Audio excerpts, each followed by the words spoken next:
Hello guys, आपका स्वागत है अंपायर ऑफ सनातन धर्म चैनल में। ऐसे ही मोटिवेशनल वीडियो देखने के लिए हमारा चैनल सब्सक्राइब करें और वीडियो को लाइक करें और ज्यादा से ज्यादा शेयर करें।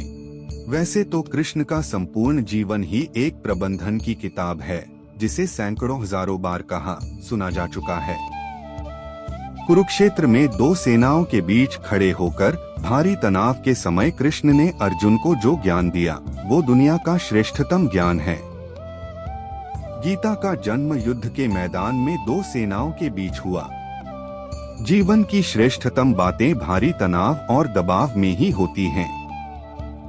अगर आप दिमाग को शांत और मन को स्थिर रखने की कोशिश करें तो सबसे बुरी परिस्थितियों में भी आप अपने लिए कुछ बहुत बेहतरीन निकाल पाएंगे। ये कृष्ण सिखाते हैं। गीता पढ़ने से पहले अगर इसी बात को समझ लिया जाए तो गीता पढ़ना सफल हुआ। कृष्ण का जीवन ऐसी ही बातों से भरा पड़ा है, जरूरत है नजरिए की। उनका जीवन आपके लिए माइथोलॉजी का एक हिस्सा मात्र भी हो सकता है और आपका पूरा जीवन बदल कर रख देने वाला ज्ञान भी। आवश्यकता हमारी है, हम उनके जीवन से लेना क्या चाहते हैं। कृष्ण मात्र कथाओं में पढ़ा या सुना जाने वाला पात्र नहीं है, वो चरित्र और व्यवहार में उतारे जाने वाले देवता हैं। कृष्ण से सीखें कैसे जीवन को श्रेष्ठ बनाया जाए। 10 बातें हैं जो अगर व्यवहार में उतार ली तो सफलता निश्चित मिलेगी। 1. शुरू से अंत तक जीवन संघर्ष ही है। कारागृह में जन्मे कृष्ण, पैदा होते ही रात में यमुना पार कर गोकुल ले जाया गया। तीसरे दिन पुतना मारने आ गई। यहाँ से शुरू हुआ संघर्ष देह त्यागने से पहले द्वारिका डुबोने तक रहा। कृष्ण का जीवन कहता है, आप कोई भी हो, संसार में आए हैं तो संघर्ष हमेशा रहेगा। मानव जीवन में आकर परमात्मा भी सांसारिक चुनौतियों से बच नहीं सकता। कृष्ण ने कभी किसी बात की शिकायत नहीं की, हर परिस्थिति को जिया और जीता। कृष्ण कहते हैं, परिस्थितियों से भागो मत, उसके सामने डटकर खड़े हो जाओ, क्योंकि कर्म करना ही मानव जीवन का पहला कर्तव्य है। हम कर्मों से ही परेशानियों से जीत सकते हैं। 2. स्वस्थ शरीर से ही विजय है। कृष्ण का बचपन माखन मिश्री खाते हुए गुजरा। आज भी भोग लगाते हैं हम, लेकिन ये संकेत कुछ और है। आहार अच्छा हो, शुद्ध हो, बल देने वाला हो। बचपन में शरीर को अच्छा आहार मिलेगा तो ही इंसान युवा होकर वीर बनेगा। शरीर को स्वस्थ रखना है तो बचपन से ध्यान देने की जरूरत है।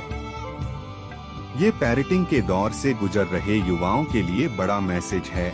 अपने बच्चों को ऐसा खाना दें जो उनको बल दे, सिर्फ स्वाद के लिए ही ना खिलाएं, तभी वे बड़े होकर स्वयं को और समाज को सही दिशा में ले जा पाएंगे। 3. पढ़ाई किताबी ना हो, रचनात्मक हो। कृष्ण ने अपनी शिक्षा मध्य प्रदेश के उज्जैन में सांदीपनी ऋषि के आश्रम में रहकर पूरी की थी।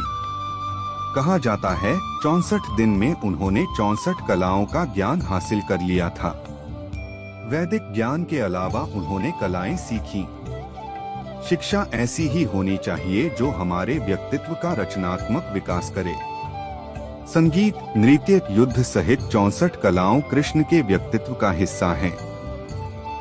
बच्चों में कोरा ज्ञान ना भरें, उनकी रचनात्मकता को नए आयाम मिले, ऐसी शिक्षा व्यवस्था हो।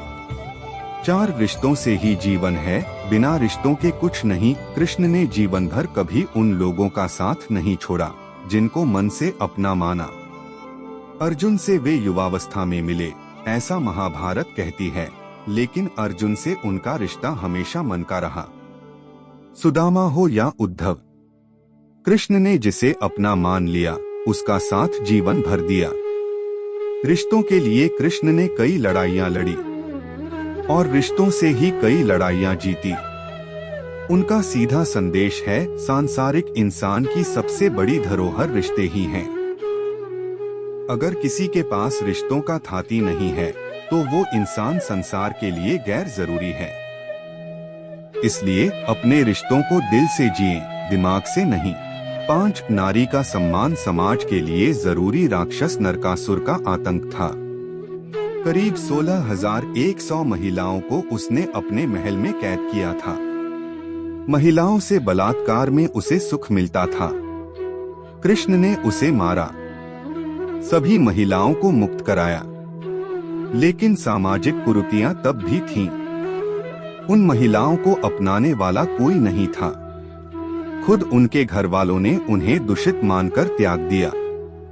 ऐसे में कृष्ण आगे आए, सभी 16,100 महिलाओं को अपनी पत्नी का दर्जा दिया, समाज में उन्हें सम्मान के साथ रहने के लिए स्थान दिलाया। कृष्ण ने हमेशा नारी को शक्ति बताया, उसके सम्मान के लिए तत्पर रहे। पूरी महाभारत नारी के सम्मान के लिए ही लड़ी गई। आप कृष्ण भक्त हैं तो अपने आसपास की महिलाओं का पूरा सम्मान करें। कृष्ण की कृपा पाने का ये सरलतम मार्ग है। 6 आपके मतभेद अगली पीढ़ी के लिए बाधा ना बने। कम ही लोग जानते हैं कि जिस दुर्योधन के खिलाफ कृष्ण ने आजीवन पांडवों का साथ दिया, उसकी मौत का कारण भी कृष्ण की कूटनीति बनी। वो ही दुर्योधन रिश्ते में कृष्ण का समधी भी था। कृष्ण के पुत्र सांब ने दुर्योधन की बेटी लक्ष्मणा का अपहरण करके उससे विवाह किया था, क्योंकि लक्ष्मणा सांब से विवाह करना चाहती थी, लेकिन दुर्योधन खिलाफ था। सांब को कौरवों ने बंदी भी बनाया था। तब कृष्ण ने दुर्योधन को समझाया था कि हमारे मतभेद अपनी जगह हैं, लेकिन हमारे विचार हमारे बच्चों के भविष्य में बाधा नहीं बनने चाहिए। 2 परिवारों के आपसी झगड़े में बच्चों के प्रेम की बलि न चढ़ाई जाए। कृष्ण ने लक्ष्मणा को पूरे सम्मान के साथ अपने यहाँ रखा। दुर्योधन से उनका मतभेद हमेशा रहा, लेकिन उन्होंने उसका प्रभाव कभी लक्ष्मणा और सांब की गृहस्थी पर नहीं पड़ने दिया। शांति का मार्ग ही विकास का रास्ता है। कृष्ण ने महाभारत युद्ध के पहले शांति से समझौता करने के लिए पांडवों और कौरवों के बीच मध्यस्थता की। हालांकि दोनों ही पक्ष युद्ध लड़ने के लिए आतुर थे, लेकिन कृष्ण ने हमेशा चाहा कि कैसे भी युद्ध टल जाए। झगड़ों से कभी समस्याओं का समाधान नहीं होता है। शांति के मार्ग पर चलकर ही हम समाज का रचनात्मक विकास कर सकते हैं।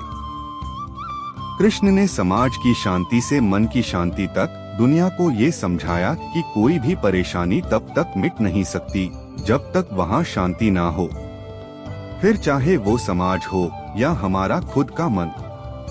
शांति से ही सुख मिल सकता है, साधनों से नहीं। 8 हमेशा दूरगामी परिणाम सोचे। महाभारत में जुए की घटना के बाद पांडवों को वनवास हो गया। कृष्ण ने अर्जुन को समझाया कि ये समय भविष्य के लिए तैयारी करने का है। महादेव शिव, देवराज इंद्र और दुर्गा की तपस्या करने को कहा। कृष्ण जानते थे कि दुर्योधन को कितना भी समझाया जाए, वो पांडवों को कभी उनका राज्य नहीं लौटाएगा। तब शक्ति और सामर्थ्य की जरूरत होगी। कर्ण के कुंडल कवच पांडवों की जीत में आड़े आएंगे, ये भी वे जानते थे। उन्होंने हर चीज पर बहुत दूरगामी सोच रखी। कोई भी फैसला तात्कालिक आवेश में नहीं लिया। हर चीज के लिए आने वाली पीढ़ियों तक का सोचा। यही सोच समाज का निर्माण करती है।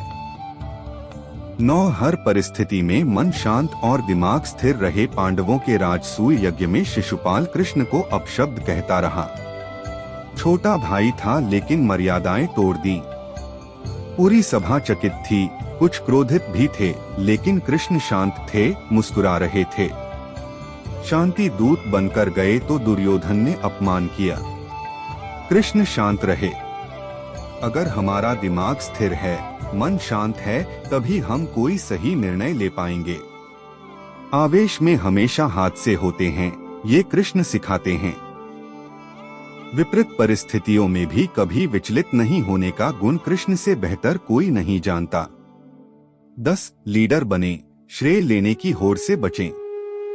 कृष्ण ने दुनिया भर के राजाओं को जीता था।